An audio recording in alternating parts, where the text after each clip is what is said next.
बिस्मिल्लाहिर्रहमानिर्रहीम।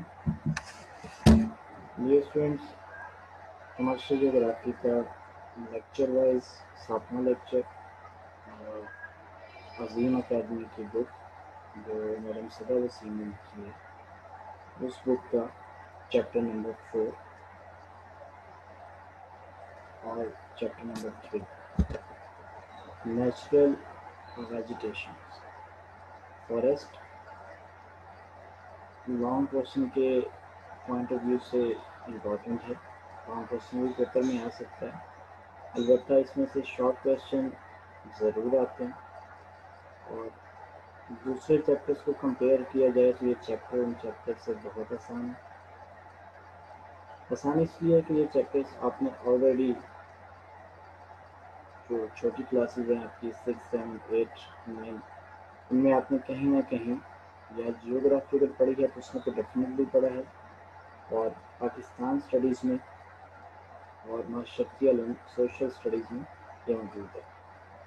Natural vegetation की definition paper में बहुत दफ़ा आई हुई है, तो अगर पेपर में डेफिनेशन आए तो डेफिनेशन को समझते हैं कि a community of trees and associated organism covering a considerable area utilizing air, water and minerals to attain maturity and reproduce itself are called forest। देखिए स्टूडेंट्स, जो उर्दू मीडियम स्टूडेंट हैं, ये दो पॉइंट्स मैंने हाईलाइट किए हैं। एक है जी कम्युनिटी ऑफ ट्रीज और सेकंड है एसोसिएटेड ऑर्गेनिजम्स। तो आपने इन पॉइंट्स को ज़्यादा ध्यान में रखना है जब भी आप इसको लिखेंगे। तो डेफिनेशन में ये दो की पॉइंट्स हैं। डेफिनेटली हर डेफिनेशन में कोई ना कोई की पॉइंट्स होते हैं। उन की पॉइंट्स को अगर हम याद रखते हैं तो पेपर मार्क करने वाले जो एग्जामिनर हैं हमारे, वो आपको उसमें अच्छे मार्क्स देते हैं। तो कम्युनिटी ऑफ ट्रीज जो दरख्तों का एक झुंड कह लें, कम्युनिटी कह लें, दैट इज एसोसिएटेड ऑर्गेनिज्म जो कि उसके साथ एसोसिएट करते हैं और एक ख़ास एरिया को उन्होंने कवर किया हो, हवा, पानी और मादनियात को इस्तेमाल कर रहे हों मैच्योरिटी तक, यानी कि अपने आप को बड़ा करने के लिए, और रिप्रोड्यूस इटसेल्फ और खुद ब खुद जो है उसको पैदा कर सकें। इसको हम बोलेंगे ये फॉरेस्ट है। ये फॉरेस्ट की डेफिनेशन है। फर्दर मूव करें तो इम्पोर्टेंस ऑफ फॉरेस्ट एक बड़ा ही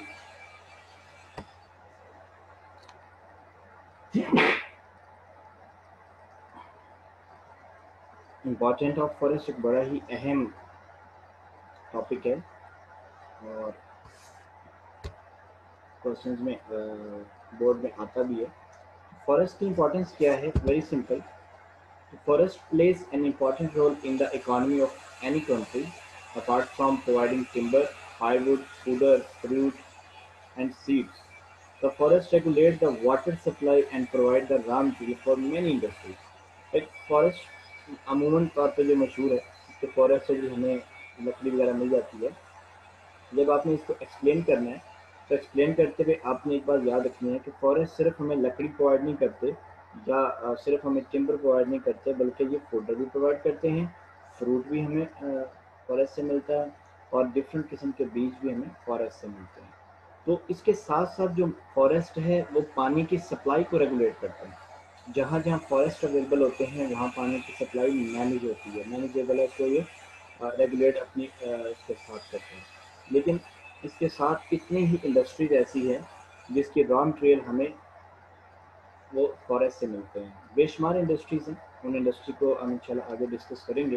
तो उनके लिए रॉ मटेरियल हमें फॉरेस्ट से मिलता है।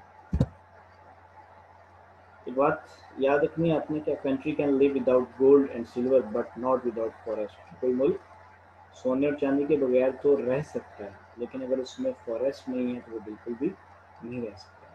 लोगों को पता है कि फॉरेस्ट क्लाइमेट के लिए हमें हेल्पफुल है, फॉरेस्ट बारिश के लिए हेल्पफुल है, फॉरेस्ट फ्लड के लिए हमारे लिए हेल्पफुल है और फ्लड के लिए रेजिस्टेंस प्रोड्यूस करता है।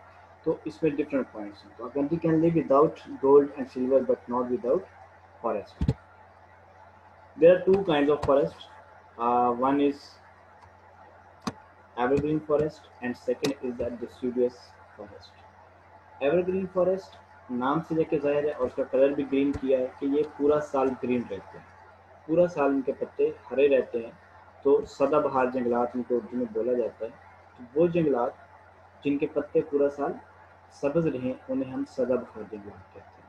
तो evergreen forest, such forest remains evergreen throughout the year is known as evergreen forest. और डिसिडियस फॉरेस्ट जो हैं उनके पत्ते पहले पीले होते हैं और फिर झड़ जाते हैं तो उन्हें बोलते हैं डिसिडियस फॉरेस्ट कहते हैं। Those forest which shade their leaves, जो पत्ते गिराते हैं ड्यूरिंग ऑटम सीजन और कॉल्ड डिसिडियस फॉरेस्ट, जिनके ऑटम सीजन में पत्ते गिरते हैं। अच्छा, बेसिकली कुछ ऐसे जहाँ आपको दरख्त मिलेंगे जिनके पत्ते ऑटम में कलर चेंज करते हैं और विंटर में गिरते हैं, तो वो भी डिसिडियस फॉरेस्ट ही कहलाएंगे। तो ये इम्पॉर्टेंट पॉइंट है शॉर्ट क्वेश्चन के हवाले से कि दो टाइप्स हैं हमारे पास फॉरेस्ट की, एवरग्रीन फॉरेस्ट और डिसिडियस फॉरेस्ट। एवरग्रीन फॉरेस्ट वो हैं जिनके पत्ते पूरा साल हरे रहते हैं और डिसिडियस फॉरेस्ट वो हैं जिनके पत्ते गिरते हैं, वो कलर पहले चेंज होता है और फिर बाद में गिर जाते हैं, उनको हम डिसिडियस फॉरेस्ट कहते हैं।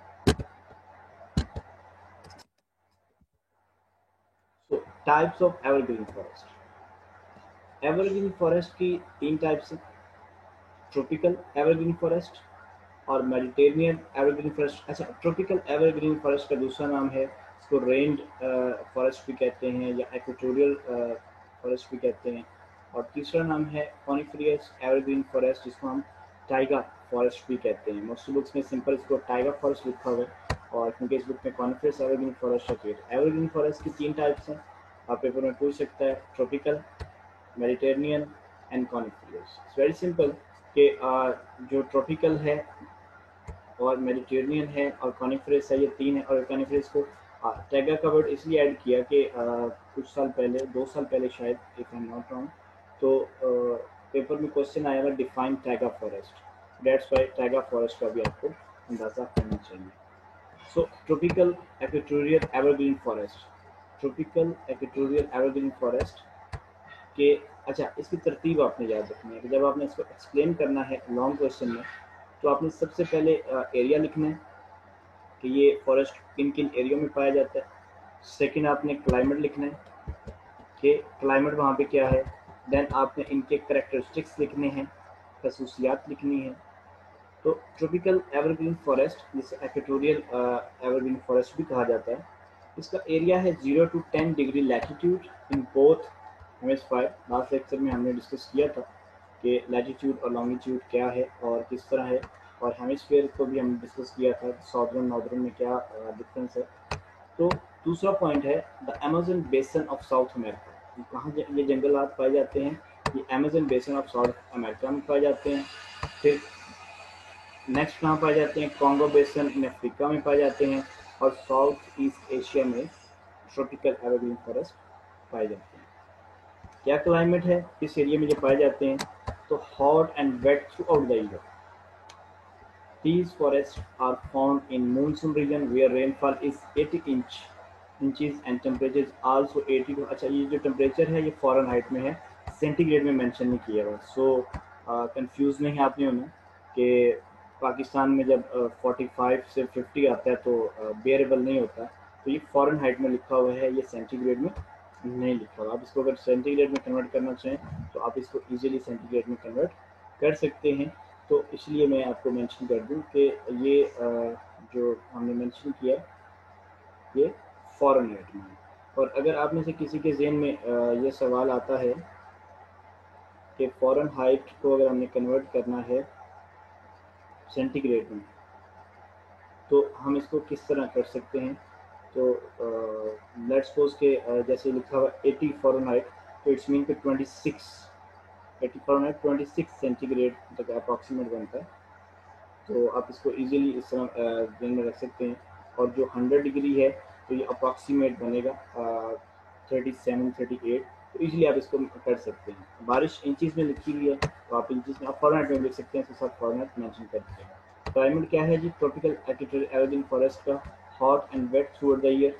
These forest are found in monsoon region, monsoon region में पाए जाते हैं जहाँ पे बारिश 80 इंच होती है और दर्जा हरारत वहाँ का 80 से 100 फॉरेनहाइट रहता है। और अगर दर्जा हरारत में सेंटीग्रेड में बात करेंगे तो ये दर्जा हरारत आप कह सकते हैं कि ये 26 यानी कि 26 से लेकर और 37 या 38 सेंटीग्रेड तक यहाँ का दर्जा हरारत इस रीजन का रहता है। क्या खसूसियात हैं, कैरेक्टरिस्टिक्स क्या हैं? These forest are evergreen, yes evergreen forest में पूरा साल एवरग्रीन रहेंगे। दूसरा पॉइंट आप लिख सकते हैं कि these don't shed their leaves, इनके पत्ते नहीं गिरते। Roots of the tree are not deep, इनकी जड़ें इतनी ज़्यादा जो है वो गहरी नहीं होती। थिक एंड डेंस फॉरेस्ट, बहुत ज़्यादा मतलब कि थिक कह लें कि बहुत ज़्यादा घने जंगलात हैं। ट्रीज आर वेरी हाई, दरख्त की जो ऊंचाई है बहुत ज़्यादा है, जो कि 250 से 300 फीट तक है। Trees are found in shape of umbrella, सायादार दरख्त हैं, शेप ऑफ में सायादार दरख्त हैं, बड़ी इनके शाखें हैं। Olive and wheat are the important crops, यहाँ पे ऑलिव की फसल ज़्यादा होती है इस रीजन में और गन्नम की फसल ज़्यादा होती है।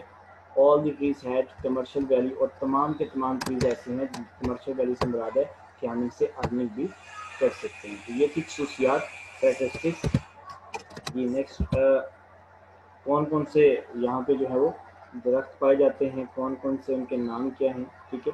तो इस रीजन में पाए जाने दरख्तों में सबसे पहले आप कह सकते हैं कि सुडार है। और अपने अगर पाकिस्तान में रहते हुए लोग जो हैं, अगर शुगरान वगैरह का आपने विज़िट किया हो तो वहाँ पे ये दरख्त आसान बहुत ज़्यादा हमें नज़र आते हैं, ठीक है। जिसको देवदार कहते हैं हम अल्फाज में कि देवदार का दरख्त है, ठीक है। देवदार की लकड़ी काफ़ी फेमस है। तो ये इस रीजन का अहम दरख्त है। देन रोज़ है, और रोज़ के बाद हम कह सकते हैं कि आइवरी, ठीक है, कि दरख्त है। रबड़ है, फिर पाम है, कॉफ़ी है, जी पाम और कॉफ़ी वगैरह ये इसके अहम दरख्त हैं। उसके बाद सेकंड हमारे पास टाइप है मेडिटेरेनियन एवरग्रीन फॉरेस्ट। इसका एरिया हम स्टडी करते हैं।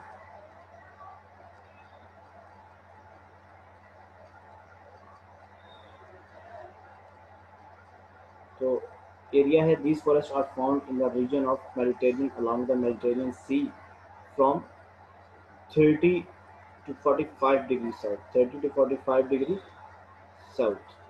Then these are located in the area of 2500 kilometre between Portugal to फ़लस्तीन। जो पुर्तगाल और फ़लस्तीन का जो दरमियानी इलाका है उस एरिया में मेडिटेरेनियन जो दरख्त हैं या जो जंगलात हैं वो पाए जाते हैं। Beside the USA, Chile, Australia and Africa also including, और ऑस्ट्रेलिया अफ्रीका वगैरह भी इसमें शामिल है इसके एरिया में। तो यहाँ यहाँ ये जंगलात पाए जाते हैं। क्लाइमेट क्या है जी? Average winter temperature is 35 degree and in summer 50 degree winter. अब यहाँ पे ये जो है ये सेंटीग्रेड में मेंशन, ठीक है जी, सॉरी फॉरेनहाइट में, सेंटीग्रेड में नहीं है, फॉरेनहाइट में जी। उसके बाद है broad leaves tree are found. इसकी कैरेक्टरिस्टिक्स में पहला इसके पत्ते ब्रॉड होते हैं, डीप रूटेड हैं, जड़ें बहुत गहरी हैं, मोस्टली थिक, ज़्यादातर घने जंगलात हैं। These are able to bear intense heat, ज़्यादा से ज़्यादा जो हीट है उसको ये बर्दाश्त कर सकते हैं। लाइक हम कह सकते हैं कि इस इनके जो दरख्त हैं इनमें जितनी हीट जितनी ज़्यादा भी हो तो इजीली बेयरेबल है, उसको ये बर्दाश्त कर सकते हैं। और उसके बाद है इन ये जो एरिया है इसको बोला जाता है called house of fruit. Fruit का घर कहा जाता है क्योंकि यहाँ पे बहुत ज़्यादा जो फ्रूट हैं वो इस एरिया में पाए जाते हैं। तो जो चैप्टर नंबर 3 है इसमें आप कह सकते हैं कि जो फॉरेस्ट हैं या फॉरेस्ट की जो टाइप्स हैं उनमें मेन जो कैरेक्टरिस्टिक्स पे फोकस करना है। जैसे हमने पहले जो पढ़ा उसमें उसके लीव्स इतने ब्रॉड नहीं थे, रूट्स इतनी गहरी नहीं थी, तो इसमें डीप रूट ट्रीज हैं, मोस्टली थिक एंड थिक वो भी थे। और these are able to bear intense heat, ज़्यादा जो हीट है उसको बर्दाश्त कर सकते हैं। कॉल्ड हाउस ऑफ फ्रूट्स, जो है फलों का घर कहा जाता है। और olives and wheat are important crops जी। इसमें ऑलिव और वीट इनकी दो अहम फसलें हैं जो कि इसमें हम देख सकते हैं